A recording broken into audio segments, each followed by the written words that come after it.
মধ্যে কতগুলো উপ আছে এবং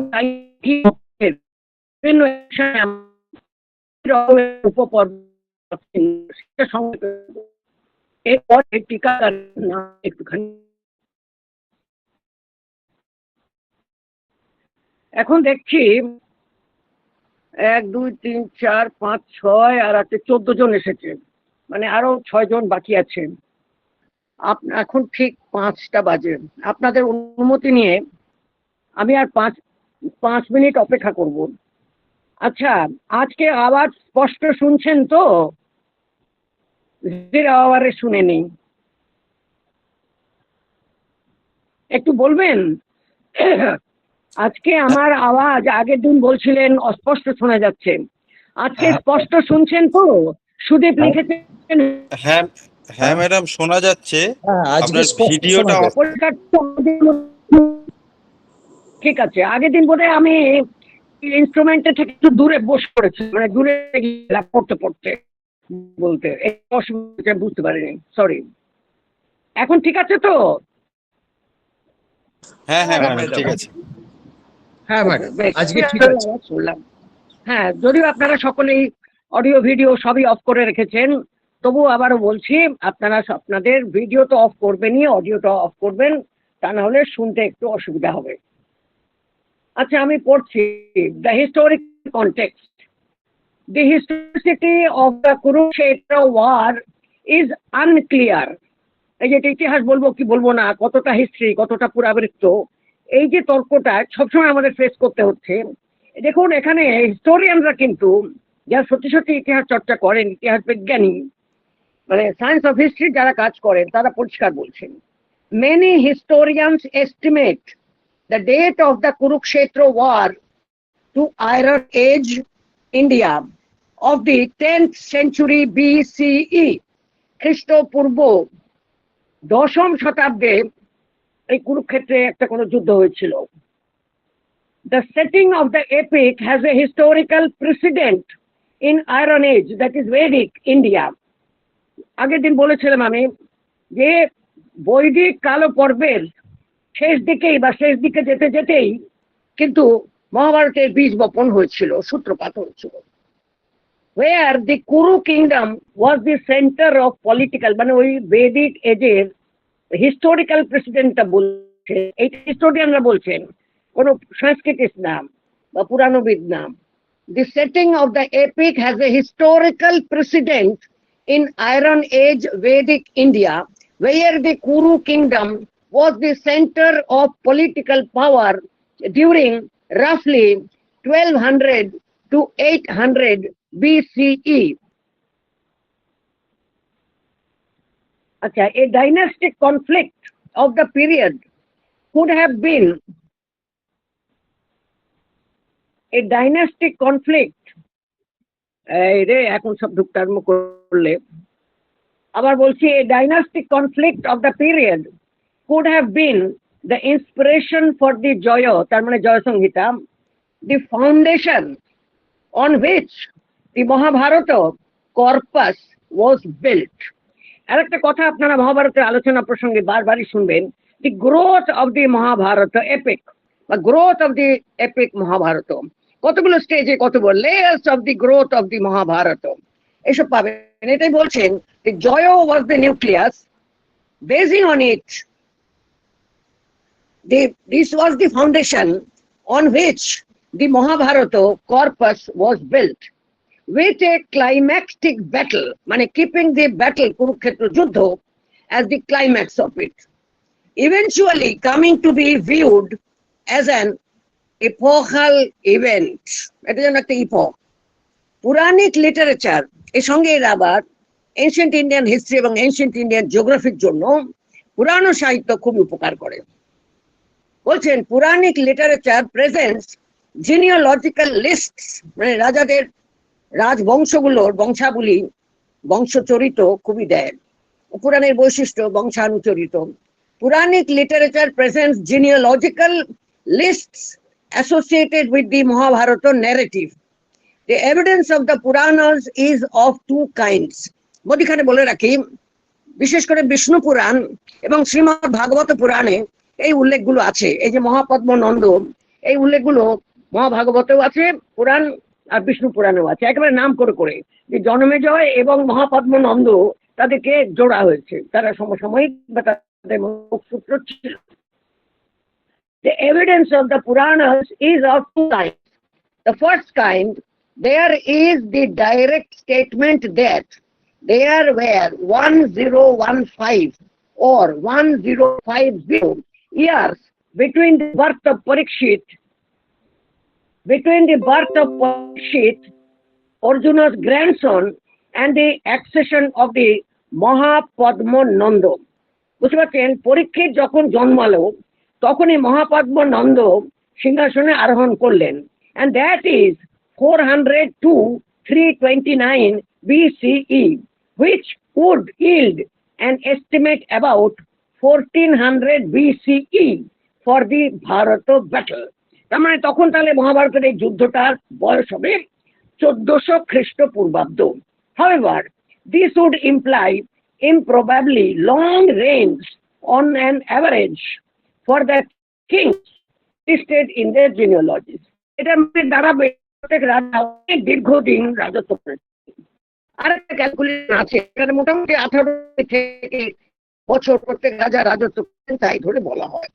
The second kind is analysis of parallel genealogies in Puranas between the times of Adhisima Krishna, Parikshit's great grandson. পরীক্ষিতের ছেলে হলো জনমেজয়, পরীক্ষিতের নাতি ছেলে প্রপৌত্র হচ্ছে এই অধিসীম কৃষ্ণ। তাহলে বলছেন the second kind is analysis of parallel genealogies of Puranas, মানে মহাভারতে যে বংশাবলী দিচ্ছে অর্জুনের থেকে আরম্ভ করে পরীক্ষিত বা পুত্র পৌত্র পৌত্র, পরীক্ষিতের ছেলে হচ্ছে জন্মেজয়। আবার মনে করিয়ে দিলাম, রাগ করবেন না। এন্ড এটা হচ্ছে পরীক্ষিত great grandson and Mahapadma Nanda, মানে এটা হচ্ছে প্যারালাল। পরীক্ষিতের প্রপৌত্র আর মহাপদ্ম নন্দ প্রায় সমসাময়িক সমান্তরাল ভাবে রাজত্ব করেছেন। এইটা আর একটা পুরাণের ধারা। পারজিটার অ্যাকর্ডিংলি, ঐতিহাসিক পারজিটার accordingly estimated 26 generations by averaging 10 different dynastic lists, 10টা বংশ তালিকা দিয়েছেন এবং 26টা পর্যায়ের কথা বলেছেন, 26টা জেনারেশন প্রজন্ম, and assuming 18 years on the average, মোটামুটি 18 বছর গড়ে 18 বছর রাজত্ব করেছে। For the duration of a reign, রাজত্বকাল arrived at an estimate of 80 BC, 850 খ্রিস্টপূর্বাব্দ for অধিসীম কৃষ্ণ। তাহলে তার কতদিন আগে যুদ্ধ হয়েছে? অর্জুনের পৌত্র হলো পরীক্ষিত, পরীক্ষিতের প্রপৌত্র হলো অধিসীম কৃষ্ণ। তার সময়টা যদি 850 খ্রিস্টপূর্বাব্দ হয়, তাহলে এটা পারজিটার ক্যালকুলেশন, তাহলে Mahabharata war approximately occurred in 950 BCE for the Bharata battle. আশা করি এটা পরিষ্কার। এবার আমি অন্য কতগুলো কথা বলছি।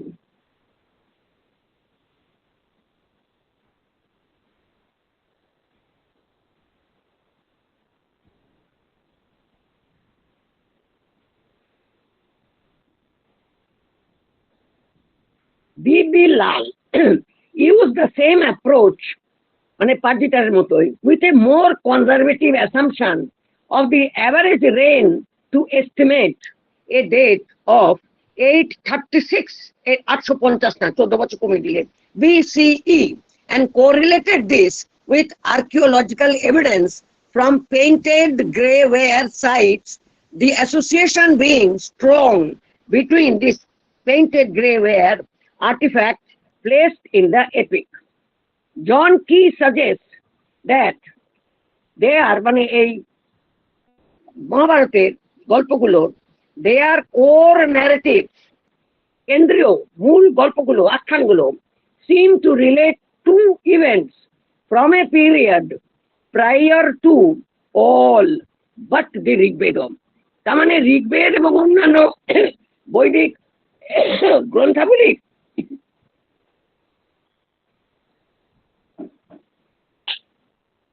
কালপর্বের, মানে ঋগ্বেদের আগে কিছুতেই যাবে না, কিন্তু অর্বাচীন বৈদিক মানে তার পরের যত বৈদিক গ্রন্থ শাস্ত্র ইত্যাদি সেগুলোর মাঝখানেই এটার অবস্থান। আবার যাচ্ছে, relate to events from a period prior to all Vedic texts but the Rig Veda, Bade Rig Veda, attempts to date the events using methods of archaeoastronomy have produced, depending on which passages are chosen and how they are interpreted, estimates ranging from the late 4th to mid 2nd millennium BCE। 4th millennium BCE আমি এটা প্রথম দিকে আলোচনা করেছিলাম, মানে 3500 খ্রিস্টপূর্বাব্দ থেকে 1500 খ্রিস্টপূর্বাব্দের মধ্যে মহাভারতের বীজ বপন হয়েছিল, নিউক্লিয়াস হয়েছিল। The late 4th millennium date has a precedent in the calculation of the Kali Yuga approach। যে বলছেন, অনেকে আবার বলেন ক্যালকুলেশনটাও যে কলি যুগের প্রারম্ভে যাদব কৃষ্ণ মানে আমাদের ভগবান শ্রীকৃষ্ণ ডিসঅ্যাপিয়ার করলেন, ইহলোক ত্যাগ করলেন, আর কলিযুগের প্রারম্ভকালেই, দাপরের শেষে নয়, এটা তো বলা হয় মহাভারত দাপর যুগের ঘটনা, কিন্তু এরা বলছেন মানে যারা এটা বলেন যে কলিযুগের শুরু হবে কলিযুগের প্রারম্ভের ঠিক সন্ধিক্ষণে এই মহাভারতের যুদ্ধ হয়েছিল। বলছি has become widespread in Indian tradition, আর কলিযুগের ডেট হচ্ছে 18th February 3102 BCE, এটা Indian tradition. Some sources mark this as the disappearance of Krishna from the earth। এটা ইম্পর্টেন্ট, আবার দেখুন historical argument. The eye holy inscription of Pulakeshin, the second Pulakeshin, dated to Shoko 556 Shakabdo, that is 634 current era CE, claims that eye holy inscription কি লেখা আছে 3735 বছর কেটে গেছে মহাভারতের যুদ্ধের পরে। The eye holy inscription of 634 CE, এটা ডেটেড ইনস্ক্রিপশন, ওখানে ডেট দেওয়া আছে শকাব্দে 556 শকাব্দ, বদলালে হয় 634 খ্রিস্টাব্দ।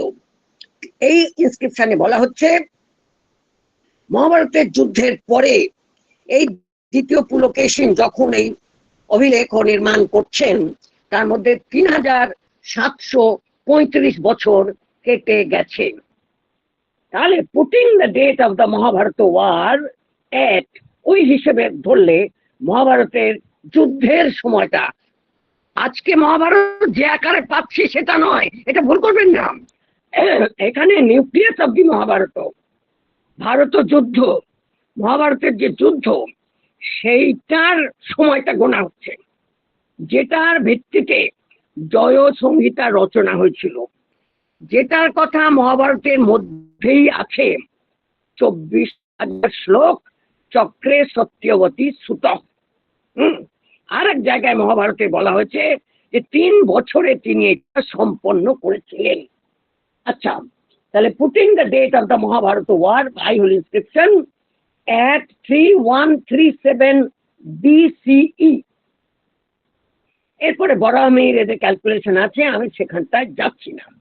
আমি অন্য একটা কথা বলছি, সেটা খুব ইম্পর্টেন্ট।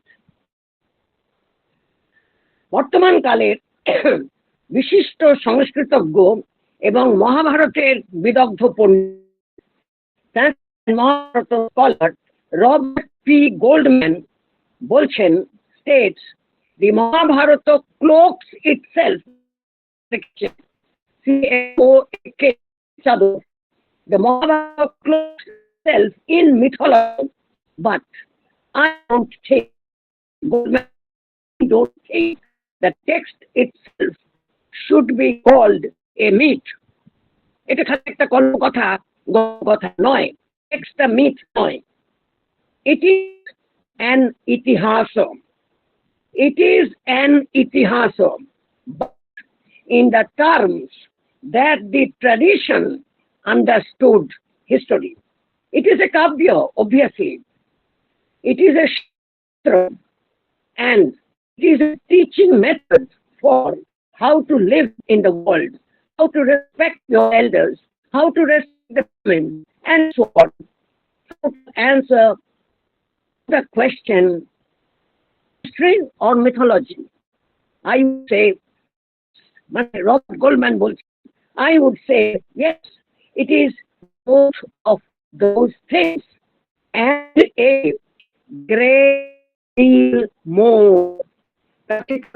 আরো আরো অনেক বেশি কিছু। এইবারে এই যে আমি গোল্ডম্যানকে খুব পছন্দ করেছি এই কারণে যে উনি এটাকে শাস্ত্র বললেন। এই শাস্ত্রটা আমাদের বুঝতে হবে, আমাদের পরম্পরায় শাস্ত্রের তিনটে ক্যাটাগরি। একটা প্রভু সংহিত, বেদ। প্রভু শুধুমাত্র আদেশ করেন, বেদ তার মিনিট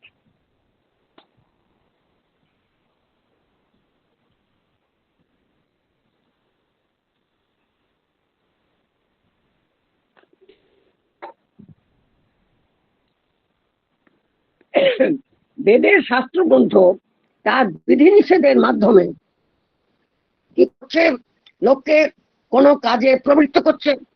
বিধি হচ্ছে প্রবৃত্ত করার জন্য, আর নিষেধ হচ্ছে নিবৃত্ত করার জন্য। এই শাস্ত্র হলো বেদ। সত্যং বদ, ধর্মং চর, মাতৃদেব ভব, পিতৃদেব ভব, আচার্য দেব ভব, আমরা আদেশ করছে। সত্যান ন প্রমোদিতব্যম, ধর্মাৎ ন প্রমোদিতব্যম, স্বাধ্যায়াৎ ন প্রমোদিতব্যম, শ্রদ্ধয়া দেয়ম, অশ্রদ্ধয়া অদেয়ম। যখন দান করবে শ্রদ্ধার সঙ্গে দান করবে, অশ্রদ্ধা করে দান করবে না। শ্রিয়া দেয়ম, হ্রিয়া দেয়ম, ভিয়া দেয়ম, সংবিদা দেয়ম। এগুলো সবকটা বিধি, বিধিলিঙ্গ আছে, মানে ক্ষেত্র প্রত্যয় আছে। তাহলে এই রামায়ণ, মহাভারত, পুরাণ এরা কি করেছে, বেদার্থের উপবৃংহণ করেছে। তাহলে এরা কি শাস্ত্র? অবশ্যই শাস্ত্র। কিরকম শাস্ত্র? সুরহিত সম্মিত, বন্ধুর মতো।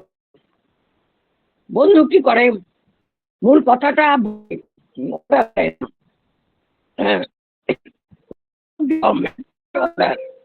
এটা কি সেটাকে বোঝায়, মানে উদাহরণ দেয়, পাল্টা দেয়, আর তুলনীয় সমাজ, একটু রোচক, একটু এন্টারটেনমেন্ট, একটু মনোরঞ্জন করে হচ্ছে শ্রমিক। তাহলে রামায়ণ, মহাভারত, পুরাণ আদি শাস্ত্র হচ্ছে সুরিত সম্মিত। আর কাব্য নাটক আমরা জানি হচ্ছে কান্না।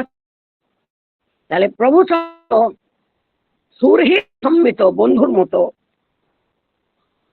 আর সুরিতের লক্ষণ কি? সুরিতের লক্ষণ হচ্ছে সদৈব অনুমত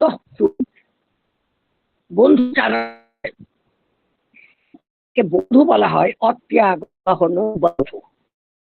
বন্ধুর সঙ্গে ছাড়াছাড়ি করে থাকা যায় না, বন্ধু বিনে প্রাণ বাঁচে না। অত্যাগ সহন বন্ধু, সদৈবানুগত সুরেট। সুরেট হচ্ছে সবসময় অনুগত, বুঝে বুঝে চলে। হ্যাঁ, তো একভাবে মিত্রম, যারা একই কাজ করে তারা হচ্ছে কলিগ, মিত্র। দেখবেন হিন্দিতে এই মিত্র কথাটা খুব ভালো লাগছে। আমি বাংলায় সবাই বন্ধু বলি। এই এক কাজ করে, পড়াচ্ছে, এক ক্লাসে পড়াশোনা করছে, তারা সবাই কি, তার মিত্র। হবে মিত্রম। আর চতুর্থ হচ্ছে সখা। তম প্রাণ সখা মত, যার সঙ্গে অভিন্ন তাকে বলবে সখা। তাহলে এই সম্মিত ছাত্র যা আমাদের আছে সেগুলো অধ্যয়ন করতে হবে, সেগুলো সুরের সম্মিত। এখন 18টা পর্বের কটা কটা উপপর্ব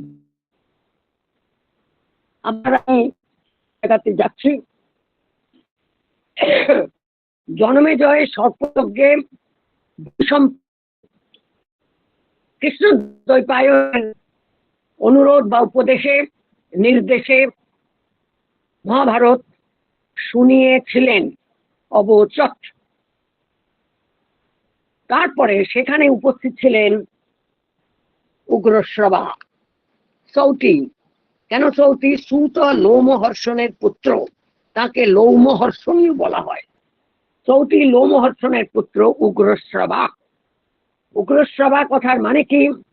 ভারত ভাবদ্বীপে নীলকণ্ঠ বলেছেন, অধিগতোপনিষদ রহস্য, যিনি উপনিষদের রহস্য মর্মার্থ অধিগত করেছেন, জেনেছেন, বুঝেছেন, রিয়ালাইজ করেছেন, তিনি হচ্ছেন উগ্রশ্রবা।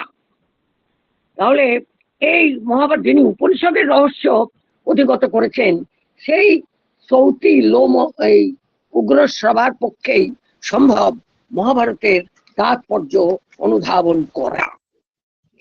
এখানে এসে নৈমিষারণ্যে ঋষিদের অনুরোধে সেই উগ্রশ্রবা আবার মহাভারত আবৃত্তি করলেন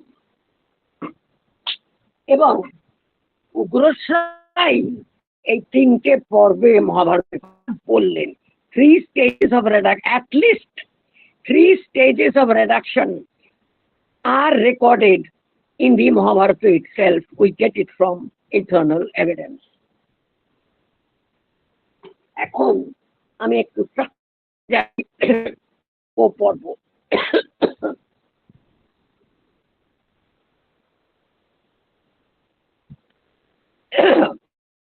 পর্বে 19টা উপপর্ব। এখানে অন্য বর্ণনা বিশ্ববাণী প্রকাশন মানে হরিদাস সিদ্ধান্ত বাগীশ এবং ক্রিটিক্যাল এডিশন একেবারে এক। দ্বিতীয় সভা পর্ব, সেখানে আছে 9টি উপপর্ব। বিবি মানে বিশ্ববাণী এবং ক্রিটিক্যাল এডিশন এবং অন্য যে কোনো রেফারেন্স এ ব্যাপারে এক। বনপর্ব, বনপর্বের অন্য নামগুলো জেনে রাখবেন।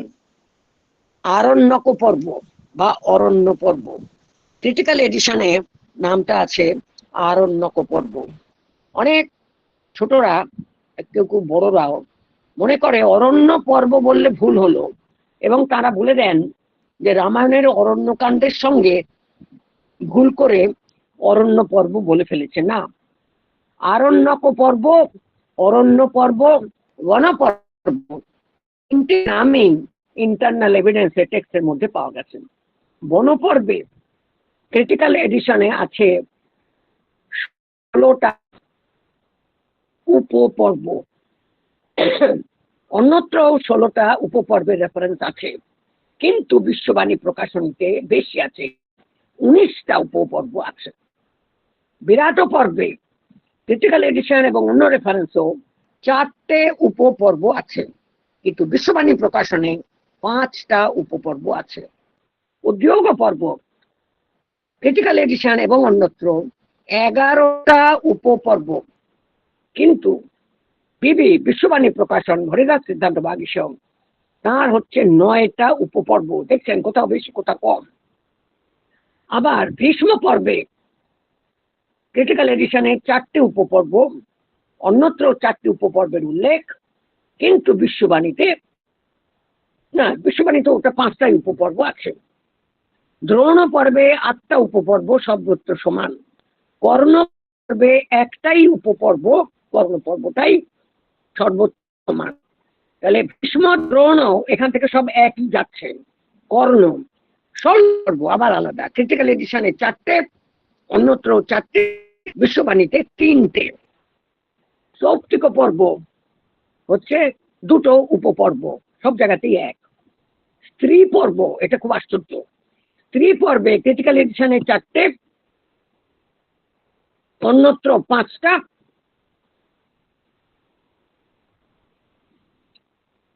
আর বিশ্ববাণীতে 3টে। আর একটা কথা বলি, উদ্যোগ পর্বে 11টা অন্য জায়গায় পাচ্ছি, ক্রিটিক্যাল এডিশনে 12টা, বিশ্ববাণীতে 9টা। ক্রিটিক্যালে 12টা, বিশ্ববাণীতে 9টা, অন্যত্র 11টা। ভীষ্ম পর্বে অন্যত্র 5টা, ক্রিটিক্যালে 4টে, বিশ্ববাণীতে 5টা। আর তারপরে তফাৎ হলো শল্য পর্বে ক্রিটিক্যাল এবং অন্যত্র 4টে, কিন্তু বিশ্ববাণীতে 3টে।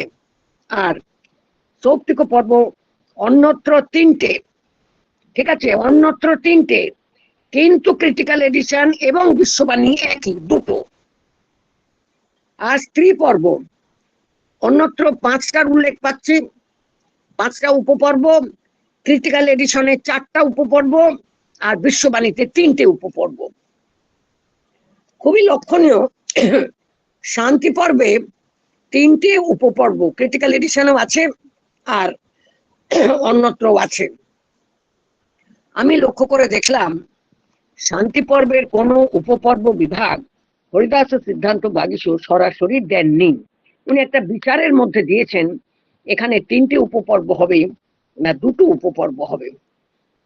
একটু সংক্ষেপে বলি, শান্তি পর্বে হচ্ছে 3টে উপপর্ব কি ধরে। প্রথমে হলো রাজধর্ম, তারপরে হলো আপদ ধর্ম, তারপরে হলো মোক্ষ ধর্ম। এই 3টে ক্রিটিক্যাল এডিশনে তাই আছে, অন্য জায়গাতেও সেই উল্লেখ পাচ্ছে।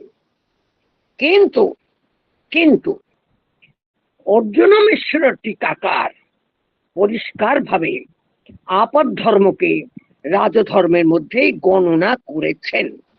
তাহলে অর্জুন মিশ্রের মতে কি হলো, কটা উপপর্ব? 2টো হয়ে গেল, 2টো উপপর্ব, কেবল রাজধর্ম আর মোক্ষ ধর্ম। এছাড়াও কোথার থেকে আরম্ভ হবে, হরিদাস সিদ্ধান্ত বাগীশের একটা বিচার আছে যে ছাপা বইতে হরিদাস সিদ্ধান্ত বাগীশের বিশ্ববাণী প্রকাশনের এডিশনেও গোড়াতে যে 13-14টা এরকম মতো অধ্যায় আছে, বা তার 4 একটু বেশি, প্রায় 30টার কাছাকাছি, সেইগুলোর সঙ্গে রাজধর্মের কি সম্পর্ক, কিন্তু সূক্ষ্ম বিচারে বোঝা যায় ওগুলো রাজধর্মের সঙ্গেই সম্পর্কিত। রাজধর্ম অনুসারে সেখানে যুধিষ্ঠির কে কোথায় থাকবে, কে কোথায় যাবে, কার কি কর্তব্য, এগুলো বলছেন। বিশেষ করে কে কোথায় বাস করবে সেটা নির্দেশ করছেন। হোয়াটএভার, আমি কি করে জানলাম যে অর্জুন মিশ্র এটা বলছে? এটা নিয়ে যে বিতর্ক ছিল হরিদাস সিদ্ধান্ত বাগীশের বিশ্লেষণ থেকে সেটা বোঝা যাচ্ছে। এই যে গোড়ার দিকের এই গৃহ প্রবিভাগ, আভিষেচনিক আর চার্বাক নিগ্রহ, এই 3টে মোটামুটি প্রকরণ রাজধর্মের মধ্যে যাবে না বাইরে থাকবে, এই নিয়ে বিতর্ক। এই বিতর্কটা উত্থাপন করতেন হরিদাস সিদ্ধান্ত বাগীশ, এবং বিতর্ক উত্থাপন করলেও যেহেতু তিনি কোনো পুঁথি এমন পাননি যে সেগুলো স্ত্রী পর্বের অন্তর্গত, তাই তিনি ওই অধ্যায়গুলোকে শান্তি পর্বের মধ্যেই রেখেছেন। এখন কথা হচ্ছে, অর্জুন মিশ্র নিশ্চয়ই এটা জানতেন, বা তার সময় নিশ্চয়ই এটা ছিল, সেজন্য তিনি রাজধর্মের টিকার গোড়াতেই বললেন এই হচ্ছে প্রথম শ্লোক আর এই হচ্ছে শেষ শ্লোক, এতখানি পর্যন্ত রাজধর্ম। এবং মিলিয়ে দেখা গেল এডিশনের প্রথম যে শ্লোক এবং আপদ ধর্ম পর্যন্ত দিয়ে সেখানে শেষ যে শ্লোক, 172টা অধ্যায় বোধ হয়, কিংবা 173টা। আমরা সম্প্রতি হাওড়া সংস্কৃত সাহিত্য সমাজে শুধু মহাভারতের টিকা নেই একটি পুঁথি পেয়েছি, সেখানে শুধুমাত্র শান্তি পর্বের রাজধর্ম অংশটাই আছে। সেটার মধ্যে কিন্তু এই আপদ ধর্ম পর্যন্ত নিয়ে যাওয়া হয়েছে। এটা না পড়লে বোঝা যাবে না। তার মানে আপদ ধর্মটা যে রাজধর্মের মধ্যেই অন্তর্ভুক্ত করতে হবে, এই বক্তব্য অর্জুন মিশ্রের সময় থেকে রয়েছে এবং অন্যান্য পুঁথি লেখকেরা সেভাবে পুঁথি লিখেছেন। এবার অনুশাসন পর্বে দুটো উপপর্ব আছে, বিশ্ববাণীতে, ক্রিটিক্যালে, অন্য জায়গায় সব। আশ্রমেধিক পর্ব, সেইখানে দুটো উপপর্ব সর্বত্র, কিন্তু ক্রিটিক্যাল এডিশনে একটা উপপর্ব। আশ্রমবাসিক তিনটে উপপর্ব সব জায়গাতেই। এরপরে মৌসল, মহাপ্রস্থান আর স্বর্গারোহণ, সেখানে একটা করেই উপপর্ব। এত পর্যন্ত গুনলে 98 হবে। আর দুটো কোথায় গেল? হরিবংশের মধ্যে দুটো উপপর্ব গণনা করা হয়েছে অন্যত্র, কিন্তু ক্রিটিক্যাল এডিশনে আছে 3খানা উপপর্ব। এবার আমি বলছি, ক্রিটিক্যাল এডিশনে হরিবংশের আগে পর্যন্ত 5 ভলিউমে 95টা আছে উপপর্ব। তার সঙ্গে হরিবংশের 3খানা ধরলে কি দাঁড়ায়? 98, পুরো 100 পাচ্ছি না। এভাবে 100টা উপপর্ব মধ্যে বিভিন্ন জায়গায় মতের পার্থক্য থেকে যাচ্ছে।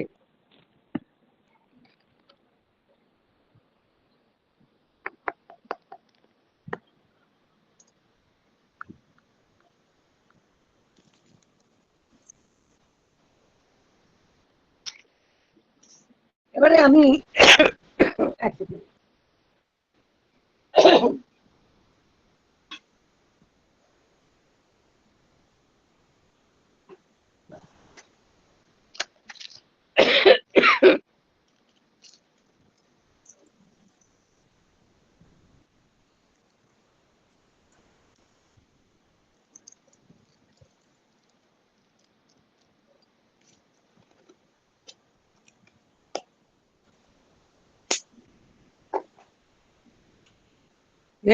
মহাভারতের টিকা।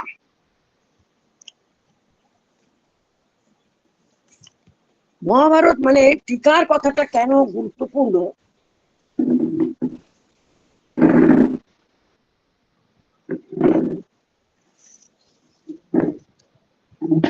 আমাদের দেশে প্রাচীন শাস্ত্র পরম্পরায় এটা খুব গুরুত্বপূর্ণ যে কোন গ্রন্থের উপরে কতটা টিকা আছে।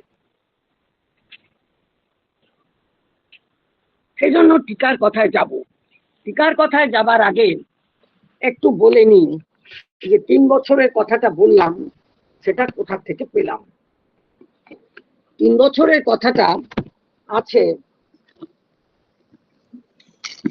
এই মহাভারতের, মানে বৈয়াসিক মহাভারতের 2য় অধ্যায়ের 2য় পর্বে, প্রথম পর্বের 57 নম্বর অধ্যায়ের 40 নম্বর শ্লোক।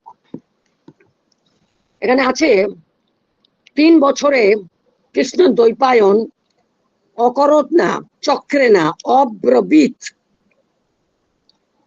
ত্রিভীর বর্ষৈর মহাভাগ, ত্রিভীর বর্ষৈর মহাভাগ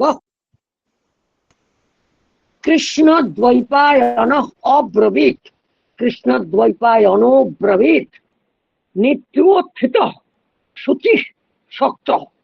তিনি নিত্যই জাগরুক থাকতেন, অতি পবিত্র ছিলেন এবং সমর্থ ছিলেন। শক্ত কিসে সমর্থ? জ্ঞান ও ধারণে। মহাভারতম আদিত, তাহলে কৃষ্ণ দ্বৈপায়ন আদিত, গোড়ার থেকে। মহাভারতম অব্রবীত, কতদিনে? ত্রিভীর বর্ষই, ম্যাডাম পার্বতী আছেন অপবর্গের তৃতীয়া, তার মানে 3 বছরে তার বলাটা শেষ করেছিলেন।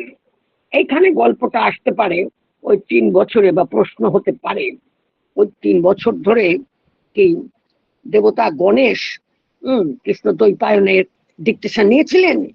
এটা একটা প্রশ্ন। এই প্রশ্নটা আমরা করলাম।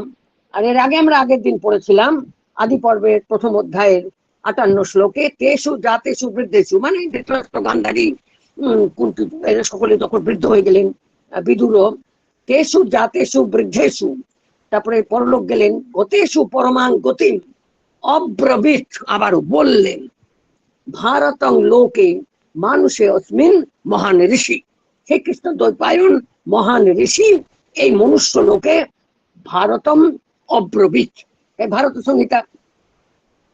এখন এরপরে একটা শ্লোক ছিল, চক্রে মহাভারতম পুণ্যম চক্রে সত্যবতী সুতক। এই শ্লোকটা আমরা আগের দিনে পড়েছি। এখন এই ত্রিভীর বর্ষই এই শ্লোকটা ক্রিটিক্যাল এডিশনে নেই। আমি ইন্ডেক্সে দেখলাম যে এই শ্লোকটা ওখানে ক্রিটিক্যাল অ্যাপারেটাসে ধরা আছে।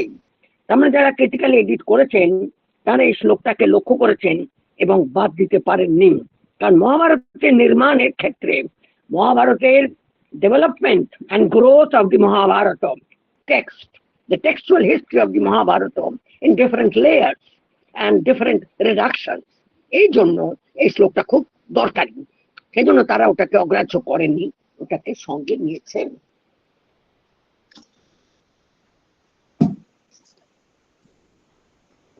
একটুখানি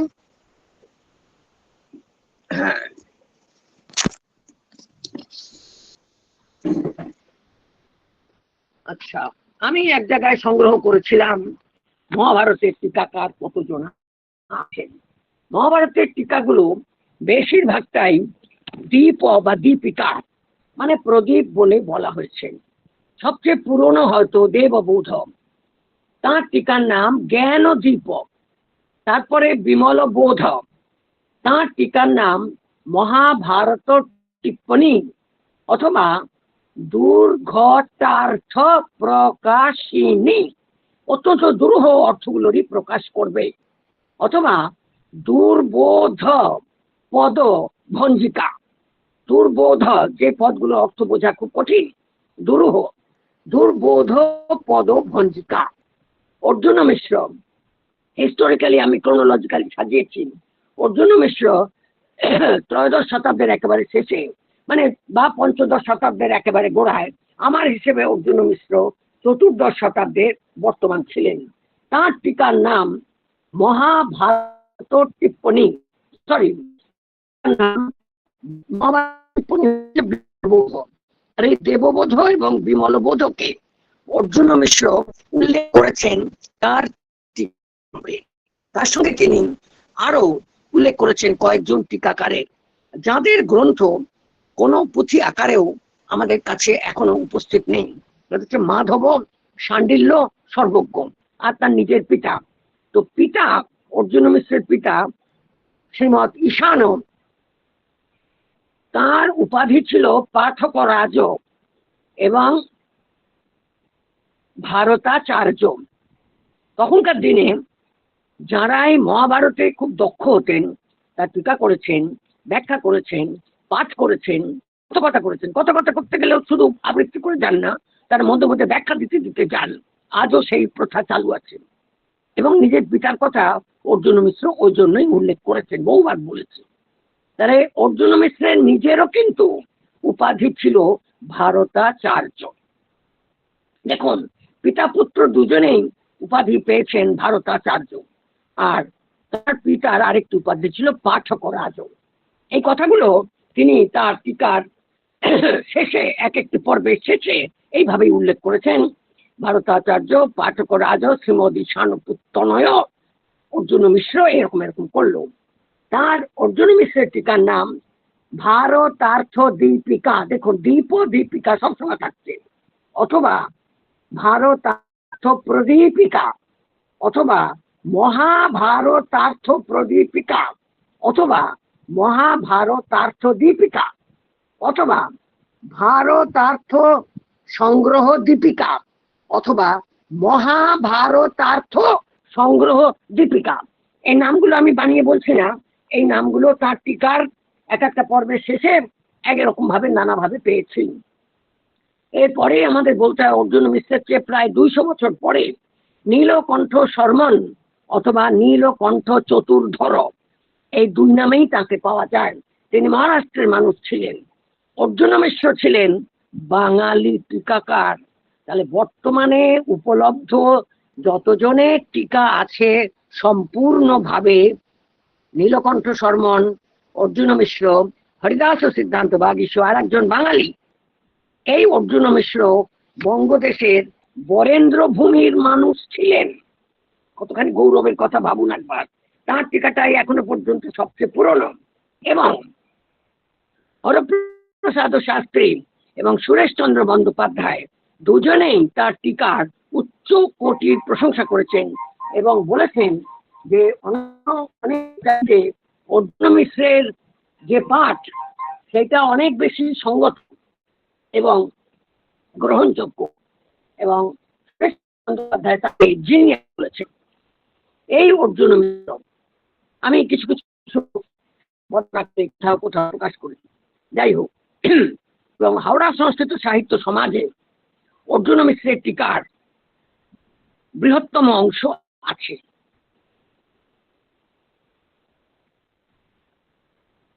নীলকণ্ঠ শর্মন অথবা নীলকণ্ঠ শর্মা অথবা নীলকণ্ঠ চতুর্ধর, তাঁর টিকার নাম ভারত ভাব দীপ। অর্থাৎ এই প্রদীপগুলো নিয়ে, এই আলোগুলো নিয়ে আমাদের চোখ খুলবে মহাভারতের দুরূহ ভাব, দুরূহ অর্থ, দুরূহ তাৎপর্য বোঝার জন্য। একজন ছিলেন নন্দকিশোর, তাঁর টিকার নাম গূঢ়ার্থ প্রদীপিকা, গূঢ়ার্থ প্রদীপিকা। আরেকজন আছেন লক্ষ্মণ ভট্ট, লক্ষ্মণ ভট্টের টিকার নাম ভারত দীপিকা। আরেকজন আছেন রামানুজ, তাঁর টিকার নাম ব্যাখ্যা প্রদীপ। আনন্দ তীর্থ, তাঁর টিকার নাম মহাভারত তাৎপর্য সৃষ্টিধর, একজন পুরনো টিকাকার, তাঁর টিকার নাম মহাভারত টিপ্পনী। জগদীশ চক্রবর্তী আবার একজন বাঙালি, তাঁর টিকার নাম মহাভারত টিকা। সম্পূর্ণ টিকা পাওয়া যায়। আচ্ছা, সম্পূর্ণ টিকা সকলে করেন উনি। তাহলে তিনজন বাঙালি আছেন হিস্টোরিক্যালি যারা মহাভারতের টিকা করেছেন। কণ্ঠাভরণ, তাঁর টিকার নাম মহাভারত টিকা অথবা অর্থ প্রকাশিনী। বাবা এখন কে জয়েন করছে। অথবা অর্থ প্রকাশিনী। শুধু এই যে কণ্ঠাভরণ শুধুমাত্র বিরাট পর্বের উপরে টিকা করেছেন। এই যে বলছি, অনেকে কেবল উদ্যোগ পর্বের উপর টিকা করলেন, অনেকে কেবলমাত্র প্রজাগর পর্বটুকু টিকা করলেন, বিদুরের উপদেশ, অনেকে শুধুমাত্র বিরাট পর্বের টিকা করলেন। কেন? একটা কথা, বিরাট পর্বের মধ্যে অনেক গূঢ় কথা আছে। অন্যদিকে বিরাট পর্ব আমাদের দেশে পরম্পরা অনুসারে শ্রাদ্ধ বাসরে আবৃত্তি করা হয়, পাঠ করা হয়। সুতরাং মানে বুঝে পাঠ না করলে তো ফল পাওয়া যাবে না। সেজন্য হতে পারে যে বিরাট পর্বের টিকা করা হয়েছিল। আরেকজন আছেন প্রমানন্দ ভট্টাচার্য, ইনিও আর এক বাঙালি, তাঁর টিকা শুধুমাত্র মোক্ষ ধর্মের উপরে, মোক্ষ ধর্ম টিকা, অন্য জায়গার উপর টিকা করেননি। আরেকজন আছেন পূর্ণানন্দ অথবা বিদ্যাসাগর, তিনিও কেবলমাত্র মোক্ষ ধর্মের উপরে টিকা করেছেন, শান্তি পর্বের মধ্যেকার মোক্ষ ধর্ম টিপ্পণিকা। আর মহাদেব পণ্ডিত বলে একজন আছেন, তিনি কেবলমাত্র হরিবংশের টিকা করেছেন।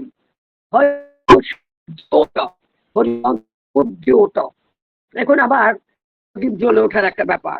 আর একজন রামানন্দকে পাচ্ছি, একজন আগে পেয়েছি রামানুজ, আর একজন রামানন্দ, তাঁর টিকা শুধুমাত্র হরিবংশের উপরে, না সরি, রামানন্দের টিকা হ্যাঁ শুধুমাত্র হরিবংশের উপরে, ঠিক বলেছি। পদ ভাবার্থ দীপিকা, এই রামানন্দ শুধুমাত্র হরিবংশের টিকা করলেন। আর একজন আছেন জয়রাম, তিনিও শুধুমাত্র হরিবংশের টিকা করলেন। তার নাম হরিবংশ ইন্দু চন্দ্রিকা, হরিবংশেন্দু চন্দ্রিকা। ভেবে দেখুন আবার, জ্যোৎস্না, হরিবংশ যেন চাঁদ, তার জ্যোৎস্না ছড়িয়ে পড়ছে। ইনি আবার কি করেছেন, জয়রামও ফলো করেছেন রামানন্দকে। আর হরিদাস সিদ্ধান্ত বাগীশ, তার টিকা হরিবংশ ছাড়া বাকি 18 পর্বের উপরে, তার নাম ভারত কৌমুদী। আর একটা আমি খুব দুর্লভ টিকা পেয়েছি, কোথায়, আপনার হাওড়া সংস্কৃত সাহিত্য সমাজে মোক্ষ ধর্মের উপরে। এই নামটা আমি কোথাও খুঁজে পাইনি।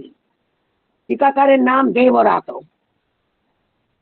দেবরাত একজন স্মার্ত ছিলেন, স্মৃতি গ্রন্থ লিখেছেন কিছু, কিন্তু দর্শনের লোক বা বেদান্ত দর্শনের খুব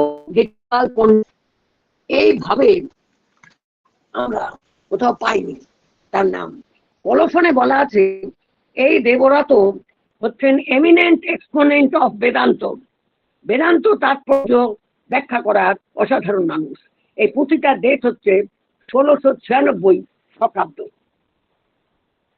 তাহলে যে গ্রন্থ তত তার মানে সেই গ্রন্থ তত প্রচারিত, তত পঠিত। এখানে আমাদের এই যে টিকা পরম্পরা, এটাকে ভালো করে বুঝে নিতে হবে। আরেকটু আসছি, আরেকটু ডিটেলে যাচ্ছি টিকার জন্য।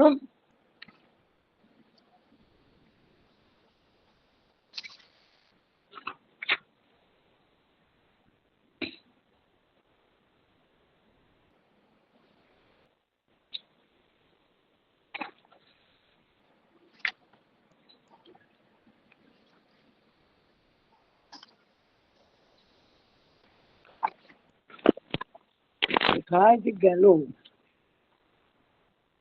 হ্যাঁ, রামকৃষ্ণ বলে একজন ছিলেন, তিনি মহাভারতের টিকা করেছিলেন, যেখানে শুধুমাত্র সভা, শোনা যাচ্ছে, সভা, বন, ভীষ্ম, দ্রোণ, চারটে মাত্র পর্ব।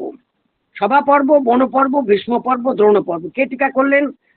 রামকৃষ্ণ বলে একজন। এদের কথা তো বললাম, ইন্দ্রচন্দ্র, রামানন্দের, পদভাব, আর ছিলেন ত্রম্বক এবং তার ভাই নীলকণ্ঠ, এবং গোবিন্দ চতুর্ধুরীন তার ছেলে নীলকণ্ঠ। কি করলেন? ওই নীলকণ্ঠ শর্মা নয়, অ্যানাদার কমেন্টারি অন হরিবংশ। তাহলে অনেকে এরপরে আমাদের হচ্ছে ভগবদ্গীতা, যেহেতু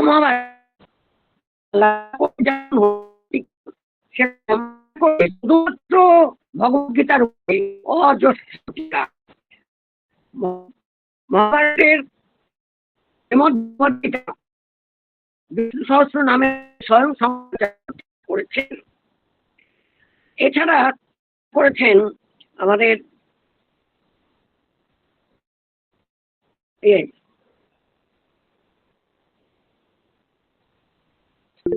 বনমালীও বলে একজন, তিনিও টিকা করেছেন। সনৎসু জাতীয় কথা মুখ্য ধর্মের মধ্যে, তার উপরেও দুটো কমেন্টারি আছে, একটি শঙ্করাচার্য আর একটা পদভঞ্জিকা, এটা কার জানা যাচ্ছে না। কিন্তু largest number of commentaries on the Bhagavad Gita namely by Shankaracharya. আর হচ্ছে আনন্দ জ্ঞান বা আনন্দগিরি, তিনিও টিকা রচনা করেছেন ভগবদ গীতার উপরে। মানে যারাই বেদান্ত সূত্র এবং উপনিষদের টিকা করেছেন, তারাই সকলেই প্রায় কি করেছেন? ভগবদ গীতার উপরও টিকা করেছেন। এমনকি মধুসূদন সরস্বতী একজন বাঙালি, তিনি টিকা রচনা করলেন ভগবদ গীতার উপরে গুরুর আদেশে। সেই টিকার নাম ভাষ্য দীপিকা। আরেকটি টিকা মধুসূদনের রচনা করেছিলেন শঙ্করানন্দ, তার টিকার নাম হচ্ছে গীতা তাৎপর্য বোধিনী। ঠিক আছে, গীতা তাৎপর্য বোধিনী। রামচন্দ্র সরস্বতী টিকা রচনা করেছেন গীতা তাৎপর্য পরিশুদ্ধি। এই তাৎপর্য পরিশুদ্ধি দেখুন ন্যায় সূত্রের ব্যাখ্যা পরম্পরায়, কমেন্টারি পরম্পরায় আছে। আচ্ছা, একটি টিকা আছে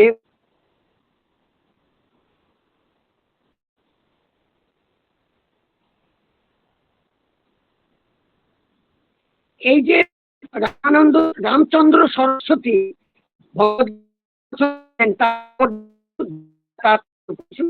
সেটি কি ছাত্রের মধ্যে, ছাত্রের নাম ছিল মহাগণপতি।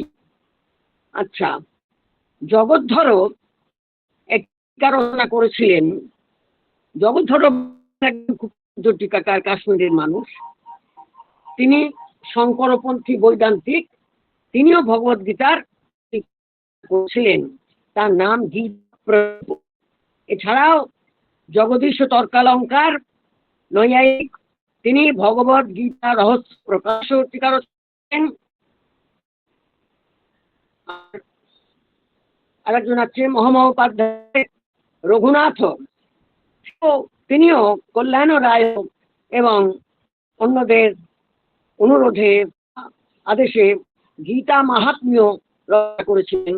গীতা মাহাত্ম্য হলো, এটি শুধু মাহাত্ম্য না, এটি গীতার একটি টিকা, কমেন্টারি। আচ্ছা, সত্য জ্ঞানানন্দ তীর্থ মুনি রামকৃষ্ণানন্দ তীর্থের শিষ্য, তিনি 15 চ্যাপ্টারের উপরে টিকা রচনা করেছেন। সব থেকে গুরুত্বপূর্ণ টিকা হচ্ছে এবং অত্যন্ত উল্লেখযোগ্য, যদিও প্রায় অপঠিত এবং অজ্ঞাত, অভিনব গুপ্তর ভগবত গীতার টিকা। তার টিকার নাম গীতার্থ সংগ্রহ। অভিনব গুপ্ত, যিনি ভরতের নাট্যশাস্ত্রের টিকা করেছেন, যিনি ধন্যালোকের লোচন টিকা করেছেন, যিনি তন্ত্রালোক রচনা করেছেন, যিনি ঈশ্বর প্রত্যভিজ্ঞা বিমর্ষিনী রচনা করেছেন, তিনি ভগবত গীতার টিকা রচনা করেছেন। নাম গীতা সংগ্রহ, একাদশ শতকে। এটি অসাধারণ একটি টিকা। এবং বেদান্তের অন্যান্য যা সম্প্রদায়, রামানুজ, বল্লভ, এদের প্রত্যেকের পরম্পরাতেই ভগবত গীতার টিকা রচনা করেছেন কেউ না কেউ। এবং গৌড়ীয় বৈষ্ণবদের মধ্যে বলদেব বিদ্যাভূষণ অনেক পরে, অনেক অর্বাচীন কালে ভগবত গীতার উপরেও টিকা ব্যাখ্যা রচনা করেছেন। তাহলে এই পর্যন্ত আমরা একটা জায়গাতে এলাম যে মহাভারতের গুরুত্ব এবং মহিমা কোথায়, কোন দিকে। আরেকটা কথা, এই যে হরিবংশকে বলা হয়েছে অনুক্রমণিকা, অ্যাপেন্ডিক্স।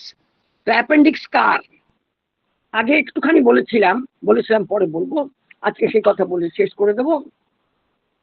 সেটা হচ্ছে, 10 মিনিট সময় আছে, সেটা হচ্ছে হরিবংশকে অনুক্রমণিকা বলেছেন সকলেই, কিন্তু অবিচ্ছেদ্য অঙ্গ বলেননি। একমাত্র অর্জুন মিশ্র হরিবংশের টিকা প্রারম্ভে দীর্ঘ বিচার করেছেন যে হরিবংশ মহাভারতের অষ্টাদশ পর্বযুক্ত মহাভারতের অবিচ্ছেদ্য অঙ্গ।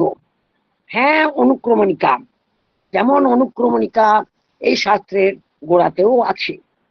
এবং তিনি সেই গোড়ার সূচিপত্র বলেছিলাম, প্রথম অধ্যায়, দ্বিতীয় অধ্যায়, তৃতীয় অধ্যায়, সেখানে পুরো সারার্থ যেন দেওয়া আছে। সেইখানে উল্লেখ করে বলছেন, এখানে এই কথাগুলো যে বলা আছে, যদি হরিবংশ ইন্টিগ্রাল পার্ট না হয়, তাহলে ওইখানে যে সারাংশ প্রারম্ভের অনুক্রমণিকা, আজকে আমরা হয়তো সূচিপত্র বলবো বা উপক্রমণিকা বলবো, সেখানে এই কথাগুলো ভিত্তিহীন হয়ে যায়। পরবর্তীতে তিনি আরো বলছেন ওইখানে ব্যাখ্যা করতে গিয়ে, এই জন্য আমি 18 পর্বের টিকা রচনা করে হরিবংশের টিকা রচনা করছি। হরিবংশ উপক্রমণিকা কিন্তু পৃথক একটি গ্রন্থ নয়। হরিবংশ উপক্রমণিকা সমগ্র অষ্টাদশ পর্বের উপরে, 18টা পর্বের উপরেই এটা হচ্ছে সংযোজন। এই কথা হরিদাস সিদ্ধান্ত বাগীশ তার টিকার প্রারম্ভে প্রথম খণ্ডে বলেছেন যে এই হরিবংশ হচ্ছে একটি অনুক্রমণিকা বিশেষ, যাহাতে শ্রীকৃষ্ণের ইতিহাস বিষয়ে এমন অনেক আখ্যান ইতিবৃত্ত বলা হইয়াছে যাহা পূর্বে বলা হয় নাই। মানে হরিবংশ না থাকলে কৃষ্ণের কথার অনেক রেফারেন্স মহাভারতের ভিতরে আছে, অনেক পুরা কথা মহাভারতের ভিতরে আছে, কিন্তু তার আবার যে অ্যালিউশন, তার আবার যে পৃষ্ঠভূমির কাহিনী, সেটা ওই পর্বে পাওয়া যাচ্ছে না। এই জন্য হরিবংশ এটাকে ক্লিয়ার করে দিয়েছে। এরকম একটা ব্যাখ্যা রামায়ণের উত্তরকাণ্ড সম্পর্কেও একজন করেছেন। উত্তরকাণ্ডকে যারা প্রক্ষেপ বলেছেন তাদের খণ্ডন করে উত্তরকাণ্ডের মধ্যে এমন এমন অনেক কাহিনী আছে, মূল কাহিনী তো আছেই কিছু, তাছাড়াও এমন অনেক কাহিনী আছে যেগুলো না থাকলে আগের অনেক গল্প যে বলা হয়েছে, খরদূষণ হোক, এ হোক সে হোক, রাক্ষসদের উৎপত্তি কি করে তারা হয়েছিল, এই রাক্ষসদের গল্প তো আরম্ভ হয়ে গেল রাক্ষস কক্ষস, তো রাক্ষসটা এলো কোথা থেকে, তাদের জন্ম বৃত্তান্ত কোথায়, এগুলো কিন্তু 6 কাণ্ডের মধ্যে কোথাও বলা নেই।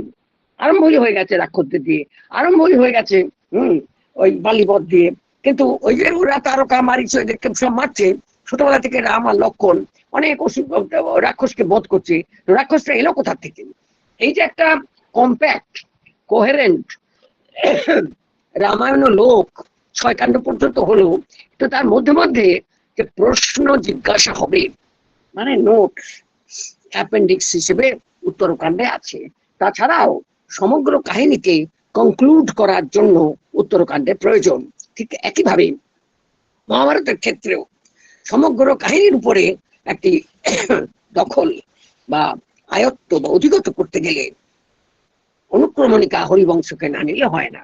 আগে বলেছি, আবারও বলছি, হরিবংশের আরেকটি নাম আছে, যারা পুঁথি ক্যাটালগ করেন তারা খেয়াল করবেন, আশ্চর্য পর্ব। আটার টাইটেল আশ্চর্য পর্ব। আবার কেউ পড়তে গিয়ে সংস্কৃত পড়ুয়া আশ্চর্য পর্ব দেখে যেন ভাববেন না মহাভারতের আর একটা নতুন পর্ব পাওয়া গেছে, না তা নয়। এই আর একটা কথা হচ্ছে, মহাভারতের মধ্যে শ্রীমদ্ ভগবদ গীতা হচ্ছে সর্বশ্রেষ্ঠ। শঙ্করাচার্য এর ব্যাখ্যা করেছেন, টিকা রচনা করেছেন, কিন্তু শঙ্করাচার্য অশ্বমেধিক পর্বে একটি অনুগীতা আছে, অনুগীতা শিরোনামে। এছাড়াও মহাভারতের ভেতরে 20-22-এর বেশি ছোট ছোট ছোট ছোট গীতা আছে, বেদ গীতা, সবর গীতা ইত্যাদি ইত্যাদি। কিন্তু এই নিয়ে একজন রিসার্চ করছেন, কিন্তু অনুগীতার ব্যাখ্যা তিনি করেননি, মানে শঙ্করাচার্য। অর্জুন মিশ্র কিন্তু এই অনুগীতার বিশদ ব্যাখ্যা করেছেন, খুব ডিটেলে গিয়ে প্রতিপদ ব্যবৃত্তি করে ব্যাখ্যা করেছেন এবং বলছেন অনুগীতা মানে পশ্চাৎ গীতা, শ্রীমদ্ ভগবদ গীতা পূর্ব গীতা, পুনঃ স্মরণার্থম অত্র পশ্চাৎ উচ্চতে। তাহলে এই নাম পূর্ব গীতা, অনুগীতা। এক সময় তর্ক, আমি ছাত্র ছিলাম 1970-80 দশকে, 80 দশকে আমরা শিক্ষক হয়ে গেছি, কিন্তু 80 দশকের মাঝামাঝি পর্যন্ত এই তর্ক ছিল যে ভগবদ গীতা হচ্ছে মহাভারতের মধ্যে সব থেকে বড় প্রক্ষেপ। এখানে বলি, ভগবদ গীতায় 18টা অধ্যায় আছে,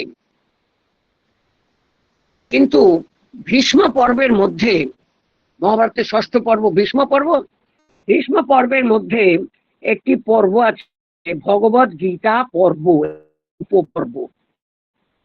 এই উপপর্বে 18 আর 42টা অধ্যায় আছে, তার মধ্যে 18টা হলো ভগবদ গীতা। এই ভগবদ গীতার ব্যাখ্যা আবার অর্জুন মিশ্র করেননি। এটা ভীষণ ইন্টারেস্টিং ব্যাপার। ভগবদ গীতার ব্যাখ্যা মিশ্র করছেন না, যেটা প্রামাণিক পুঁথি সেখানে নেই। একটি অপ্রামাণিক পুঁথি, বোঝাই যাচ্ছে পরে কেউ যোগ করেছেন, সেখানে ভগবদ গীতার ব্যাখ্যা আছেন। কেন অর্জুন মিশ্র গোড়াতেই বললেন এই ভগবদ গীতা, এর ব্যাখ্যা শঙ্করাচার্য প্রমুখ বেদান্তীরা বিশদে করেছেন, এখানে আমার আর সে কথা বলার দরকার নেই। ভেবে দেখুন, 18টা অধ্যায় একবার বাদ দিয়ে চলে গেলেন তারপরের অধ্যায়তে। তাহলে এখানে টিকা সম্পাদনা করতে গেলে বুঝতে পারছেন প্রতীক খুঁজে পাওয়া কি সাংঘাতিক ব্যাপার। ভীষ্ম পর্ব সম্পাদিত হয়ে গেছে। যাই হোক, এইটা আমার বলার কথা যে অর্জুন মিশ্র শ্রীমদ্ ভগবদ গীতা অংশের উপর টিকা করেননি, কিন্তু আশ্বমেধিক পর্বে অনুগীতা, যেটা যার অন্য নাম ব্রাহ্মণ গীতা, সেটার বিশদে টিকা করেছেন। আবার শঙ্করাচার্য ভগবদ গীতার টিকা করেছেন, বা অন্যেরাও ভগবদ গীতার টিকা করেছেন, কিন্তু বেদান্ত দর্শনমূলক বা আদৌ ভারতীয় দর্শনের মূল ভাবাত্মক যে অনুগীতা সেটা ব্যাখ্যা কেউ করেননি, একমাত্র অর্জুন মিশ্র করেছেন। অন্যান্য টিকাকারেরা যেমন হরিদাস সিদ্ধান্ত বাগীশ বা নীলকণ্ঠ শর্মা অল্পের উপর দিয়ে গেছেন, অত বিষয়ে জাননি। আর একটা হলো যে মোক্ষ ধর্মের উপরে আমরা অনেক টিকা পাচ্ছি, এর কারণ হচ্ছে দর্শন। এই দর্শনের জন্য আবার দেখলাম আমরা মোক্ষ ধর্মের ভিতরে যে সনদ জাতীয় কথা, এই সুখের উপদেশ, এর উপরে আবার কেউ কেউ শুধু ওইটুকু অংশের উপরে টিকা করেছেন। এ থেকে মনে হয় যে এগুলো পাঠ্য গ্রন্থ ছিল। সুতরাং শিষ্যানাং বোধায় এবং মন্দানাং বোধায় এই অংশগুলোর উপরে বিশিষ্ট জনেরা, বিশিষ্ট দার্শনিক পণ্ডিতেরা টিকা রচনা করেছেন। তাহলে সমগ্র মহাভারতের উপরে টিকা না থাকলেও আমরা দেখতে পেলাম প্রায় গোটা 15 টিকা মজুদ আছে। তার মধ্যে সম্পূর্ণ টিকা নীলকণ্ঠ শর্মা মানে অর্জুন মিশ্র বাঙালি, নীলকণ্ঠ শর্মা মারাঠি এবং হরিদাস সিদ্ধান্ত বাগীশ বাঙালি। অর্জুন মিশ্র সম্পূর্ণতম, কারণ তিনি হরিবংশেরও টিকা করেছেন। এখানে বলে রাখি, হরিবংশকে কেউ ইন্টারপোলেশন বা সংযোজন বা এক্সট্রা বলেননি। ক্রিটিক্যাল এডিশনে হরিবংশ সংযোজিত আছে। আর হরিদাস সিদ্ধান্ত বাগীশ 43 খণ্ডে মহাভারত সম্পাদনা করেছেন। সেখানে তিনি ভারত সাবিত্রী, এই টেক্সটের কথা আমি আগে বলেছিলাম, এই ভারত সাবিত্রী সেটাকেও সংযোজন করে দিয়েছেন। এছাড়া ভারত সারও এইসব নামে অনেক গ্রন্থ আছে যেগুলো মহাভারতের টেক্সট, সাবজেক্ট মহাভারত হবে। যেমন জৈমিনী ভারত, ইদানিং তাপস পাল অধ্যাপক একটু আগ্রহী হয়েছিলেন। এই এখন আমি মহাভারতের প্রথম পর্ব আমাদের যা ছিল সেখানে এইগুলো আলোচনা করা ছিল 5টা পর্বে। আমার মনে হয় আজকে 5ম দিন ছিল, আমি আলোচনা শেষ করতে পারলাম। প্রথমে ভাবিনি করতে পারবো, কিন্তু আপনাদের সহযোগিতায় সেটা সম্ভব হলো।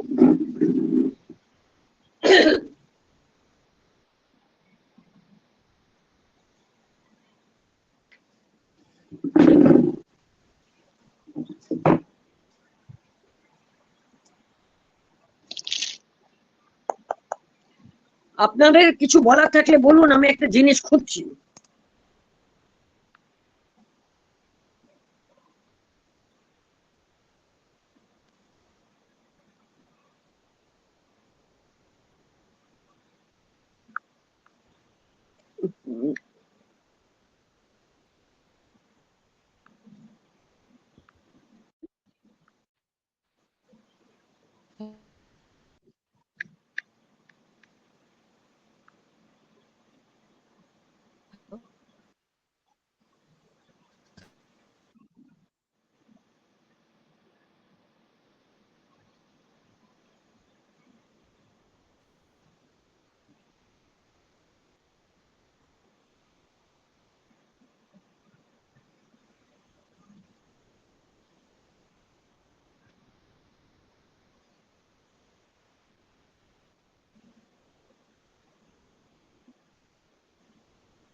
কি হলো, কার কিছু মন্তব্য নেই? এত খারাপ পড়ালাম নাকি? একটি প্রশ্ন করতে পারি? কে? আমার নাম অমিত মুখার্জি। অমিত মুখার্জি। না, আমি একদম প্রথমেই এসেছি। ছিল যেটা আমার 5টা এতে করার পরিকল্পনা হয়েছিল।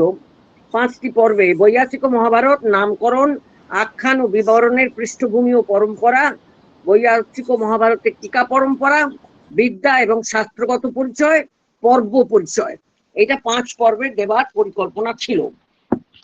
আজকে 5ম দিনে আমি জিনিসটা গোটাতে পারলাম। এরপরেও আমাদের কোনো সিলেবাস শেষ করার তাড়া নেই। আপনাদের কোনো বিষয়ে আগ্রহ থাকলে নিশ্চয়ই বলবেন। বলুন, কি প্রশ্ন করবেন অমিত? আমি জানতে চাইছি যে আপনি যে অর্জুন মিশ্র টিকার উপরে কাজ করছেন বললেন, আগেও আমি শুনেছি আপনার অন্যান্য লেকচারে, এগুলি কি কোথাও কোনো মানে বই আকারে প্রকাশ হয়েছে নাকি কোনো পত্রিকাতে প্রকাশিত হয়েছে? মানে এগুলি কি কোনো গ্রন্থ আকারে? আপনার সমাজ ভারতী, হাওড়া সংস্কৃত সাহিত্য সমাজের পত্রিকা, সেখানে ভীষ্ম পর্ব প্রকাশিত হয়েছে। শল্য পর্ব থেকে স্ত্রী পর্ব পর্যন্ত প্রকাশের অপেক্ষায়। আচ্ছা আমার লেখা আচ্ছা হয়ে গেছে, ফাইনাল চলছে, টাইপও হয়ে গেছে, কিন্তু ফাইনাল করা আচ্ছা। হচ্ছে। কোনো যাই হোক, ঘটনা দুর্ঘটনার কারণে আমাদের দুজনেরই, আমি এবং দেবব্রত বাবু, আমরা ওটা সামলে উঠতে পারি, ওটাকে হাত দেওয়া হবে মানে ছাপার দিকে। আর কিছু বলবেন? আর এছাড়াও অনেকগুলো লেখা বেরিয়েছে, যেমন এই রাজধর্মের টেক্সটটা কতখানি, এই নিয়ে একটা লেখা আছে, ওইখানে বেরিয়েছে হাওড়া সংস্কৃত সাহিত্য সমাজে। আশ্রমেধিকও পর্বটা না, আশ্রমেধিক থেকে আরম্ভ করে শেষ পর্যন্ত আশ্রমেধিকাদি পর্ব 5টা, ওইটা প্রকাশিত হয়েছে যাদবপুরের যে জার্নাল অন্নিক্ষাতে। আচ্ছা আচ্ছা আচ্ছা, মানে এগুলো সব স্পেশালাইজ জার্নালস আর কি। ঠিক ঠিক ঠিক। হ্যাঁ হ্যাঁ। এরপরে বুঝলাম। ওগুলোকে জড়ো করে বই করা হবে। হ্যাঁ মানে পেয়েছেন আমাদের, উত্তর? আর কিছু তো বলবেন? হ্যাঁ মানে আমাদের ম্যাডাম, মতো সংস্কৃত সাহিত্য পরিষদ পত্রিকাও তো আছে হ্যাঁ। ম্যাডাম, সংস্কৃত সাহিত্য পরিষদ হুম। পত্রিকাতেও তো আছে সম্পাদনা কার করা উপরে বলুন তো? মহাভারতের টিকা, এই মহাভারতের টিকার উপরে আচ্ছা, আছে লেখা? সংস্কৃত ও, ভুলে গেছি। সংস্কৃত সাহিত্য পরিষদ ঠিক আছে। পত্রিকায়। আচ্ছা, থ্যাংক ইউ, ধন্যবাদ অনেক। আপনি মনে করিয়ে দিবেন, নিজের কথা নিজে ভুলে গেছি, দেখছেন তো কি অবস্থা আমার। এত আচ্ছা, এই যে মানে বললাম, কথা এত আমাদের করে মাথায় পরিকল্পনা, রেখে আর কিছু করবে না। না না, আমাদের যে পরিকল্পনা, তদনুসারে আলোচনা হয়েছে কি, বোঝা গেছে? হ্যাঁ, আপনি তো আপনাদের আলোচনা করেছেন, হ্যাঁ এতটা এখন আমরা হজম করবো, অনেক বিষয় বলে দিয়েছেন, এই উপপর্ব টিকা এত কিছু মনে রাখা না, দরকার আর কি। নামকরণ, লক্ষণ, বিবরণের আপনি তো পৃষ্ঠভূমি, ওই আপনি তো করেছেন, জন্মের যে হ্যাঁ। Growth of Mahabharata, at least in 3 stages. আপনারা একটা রেফারেন্স কোথাও কোথাও পেতে পারেন, অনেক জায়গাতে বলা হচ্ছে initially the nucleus was in 8800 versus, কিন্তু এদের যে কি প্রমাণ, সেই যে যে যুক্তি বা প্রমাণের উপস্থাপন করেন, সেটা খুব একটা সকলে মিলে গ্রহণ মানে সর্বজন গ্রাহ্য হয়ে ওঠেনি। আমরা যেটা প্রামাণিক পাচ্ছি মহাভারতের ভিতরে, চতুর্বিংশতি সহস্রাণী, দেখেছেন না, আগের দিন বলেছিলাম। তাহলে এই শ্লোকানাং চতুর্বিংশতি সহস্রাণী, এটা হয়েছিল 24,000 শ্লোক, প্রথমে চক্রে কৃষ্ণ দ্বৈপায়ন। তাহলে এইটা একটা প্রামাণিক। তারপরে সেটা বেড়েছিল, তারপরে সেটা, এবং হয়তো 3টে স্টেজেই কোথাও লেখার কথা মানে ধাতুর প্রয়োগ নেই, একমাত্র ওই 24,000 সময় চক্রে কথাটা আছে। আর সব জায়গায় অব্রবীত অব্রবীত অব্রবীত, সকলেই অব্রবীত। এই জন্য এই গ্রোথ অব মহাভারত। এই জন্য অথর হিসেবে আমরা কাউকেই রাখতে পারছি না। সেই 24,000 কোথাও পেলে হয়তো রাখতাম। আর সব থেকে মজা হচ্ছে, আমার লাগে যে আগেও আমাদের টেক্সটে পেয়েছিলাম, সেই 24,000-এর শ্লোকে সামারি করে দিয়েছিলেন 150 শ্লোকে। কি সাংঘাতিক লোক রে বাবা, আমি তো পারতামই না। এরপরে আমাদের আলোচনা একটু এটা আছে সংক্ষিপ্ত, কুরু পাণ্ডবের যুদ্ধ না কৌরবদের যুদ্ধ। এই একটা আলোচনা অন্য জায়গায় আপনারা শুনবেন, রণভূমি কুরুক্ষেত্র, দেশটা ভারতবর্ষ, এগুলো ছোট ছোট আলোচনা হবে। তো এই আমার একটা অনুরোধ আছে আপনাদের কাছে, আগামী রবিবার 22 তারিখ ক্লাসটা যদি 5:30 বা 6টায় হয়, মানে 6টা থেকে 7টা কিংবা 5:30 থেকে 6:30, আপনাদের কি খুব কষ্ট হবে?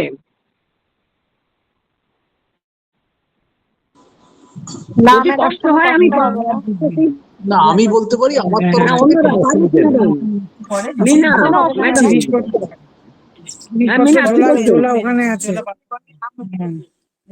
না, 6টা থেকে 7টা বা 5:30 থেকে 6:30 হলে কোনো অসুবিধা হবে? না না, অসুবিধা কি আছে ম্যাডাম? অসুবিধা নেই ম্যাডাম। কোনো অসুবিধা নেই, অন্তত আমার কাছে কোনো অসুবিধা নেই ম্যাডাম। কোনো অসুবিধা নেই?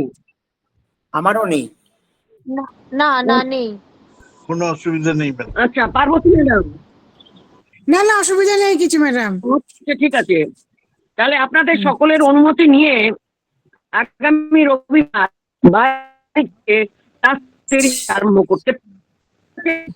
ঠিক আছে, হ্যাঁ হ্যাঁ ঠিক আছে, আমরা পাচ্ছি ঘরে বসে এত ভালো জিনিস। এটাই। অনেক অনেক ধন্যবাদ। কোনো আজকে অনেকটা পরিষ্কারই হয়েছে আজকে। বলেন। প্রণাম নেবেন ম্যাডাম। ম্যাডাম আমার একটা প্রশ্ন দূরে ছিল।